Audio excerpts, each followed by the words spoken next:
Era a época da Páscoa, a última em que Jesus estaria passando com seus discípulos. Uma grande multidão já estava em Jerusalém para a grande festa.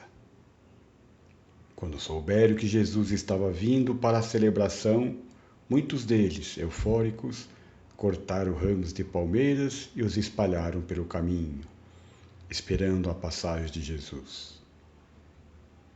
A multidão que o seguia adiante clamava, dizendo: Hosana, bendito o que vem em nome do Senhor. Quando Jesus se aproximou de Jerusalém, vendo a cidade, moveu-se em espírito e chorou, profetizando: Jerusalém, Jerusalém, que matas os profetas e apedrejas os que te são enviados. Quantas vezes quis eu ajuntar os teus filhos, como a galinha junta os seus pintinhos debaixo das asas. E tu não quiseste. Eis que a vossa casa vai ficar-vos deserta. Esse foi o mesmo lamento profético do salmista no Salmo 81, quando, inspirado pelo Espírito Santo, profetizou: Mas o meu povo não quis ouvir a minha voz, e Israel não me quis. Portanto, eu os entreguei aos desejos dos seus corações, e andaram nos seus próprios conselhos. Oh, se meu povo me tivesse ouvido, se Israel andasse nos meus caminhos.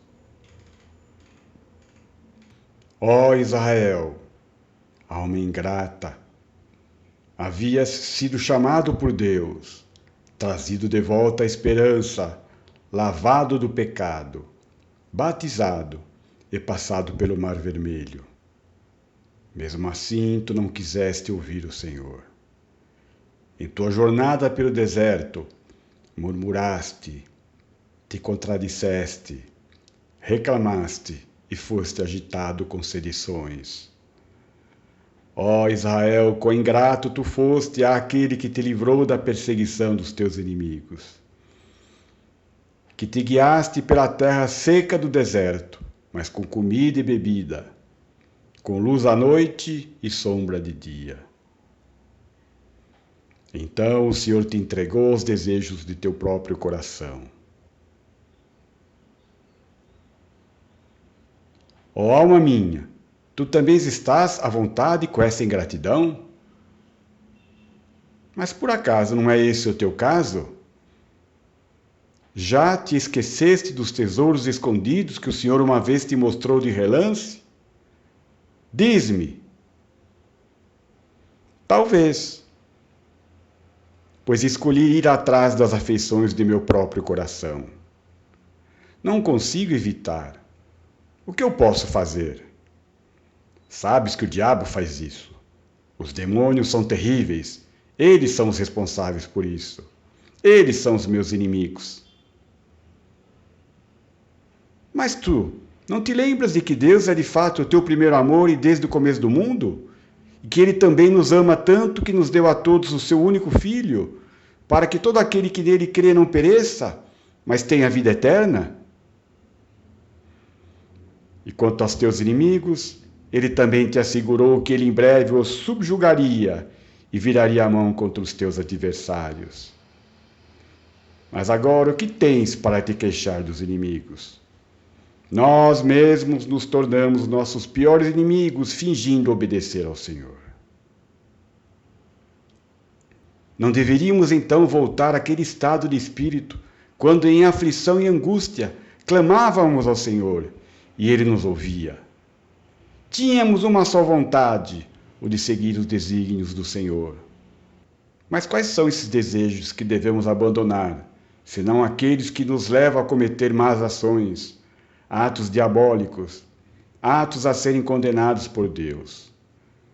Quais sejam de imoralidade, de impureza, roubos, saques, perjúrios, assassinatos, adultérios, sacrilégios, sensualidade, idolatria, aborto, feitiçaria, inimizades, contendas, ciúmes, explosões de raiva, disputas, dissensões, extremismos, inveja, embriaguez, fúria e outras coisas como tais.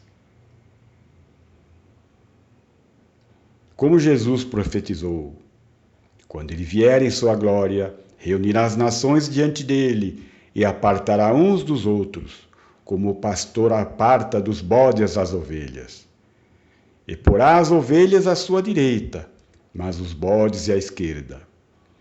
Os que estiverem à direita possuirão por herança o reino de Deus. Para aqueles da esquerda, ele os reservará para um tempo de castigo, que durará por além do horizonte, diz o Senhor. Ao invés de procurarmos nos tornar naqueles para quem esse reino está sendo preparado, insistimos em sustentar as coisas mundanas e passageiras. Enquanto uma parte de nós busca as coisas mais elevadas, a outra parte nos arrasta para baixo. Sim, amamos as coisas terrenas, ficamos tristes se as perdemos, porque fundamos nossos desejos em uma base feita de palhas e gravetos. A menos que essa base que construímos seja queimada pelo fogo, perderemos essa luta entre o divino e o mundano, entre o eterno e o temporal. Mas que ninguém se engane que este fogo consumidor virá para qualquer um daqueles que não se arrependerem, sobre cujas palhas se praticam o adultério, a blasfêmia, o sacrilégio, a idolatria, o perjúrio, o assassinato, o aborto. Não, o fogo consumidor virá somente para aqueles constritos de coração e que procurarem andar nos caminhos do Senhor. Para eles, sim, um dia esse amor pelas coisas temporais será totalmente queimado, pelo amor de Jesus Cristo, a rocha da nossa salvação. E ele nos alimentará com o melhor do trigo, e com o mel da rocha, ele nos satisfará. Louvemos, pois, a Deus, o nosso auxiliador. Voltemo-nos para Jesus Cristo. E confessemos nossos pecados e nos arrependamos novamente. Tiremos os olhos de nós mesmos e, de novo, fixemo-los em nosso Senhor Jesus Cristo. Ele é fiel, justo e verdadeiro, para perdoar os nossos pecados e nos purificar de todo mal. Levantemo-nos e voltemos para a luta que deve prosseguir.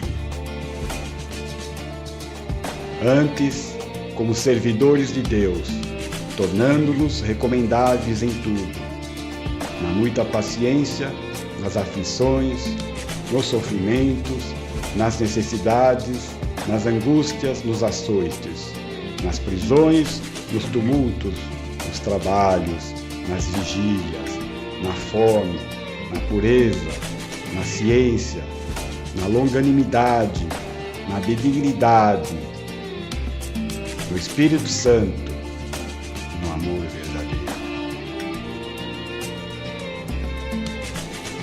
Pratica receber Deus, porque possuirás para sempre, merece teu esforço de uma vida.